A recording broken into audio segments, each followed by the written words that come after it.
carb. Right po. Ito, naiibang potahe ko po ito ngayon. It's paksiw na bangus. May kalamansi siya. Tapos, sibuyas. Toyo. Konting toyo lang. And then, nilagyan ko ng green leafy, kangkong, and kamote. Then, nag-fry ako ng talong. Para maiba naman yung taste niya. So, yan po.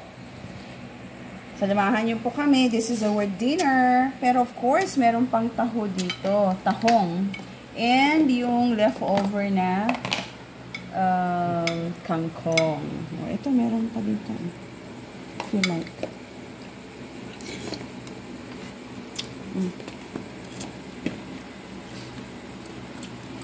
Alright po. So, ito. Kumain na si Maurino ng aking potahe. So, how do you find my potahe? Delicious. Nice or not nice? Delicious. Okay, then.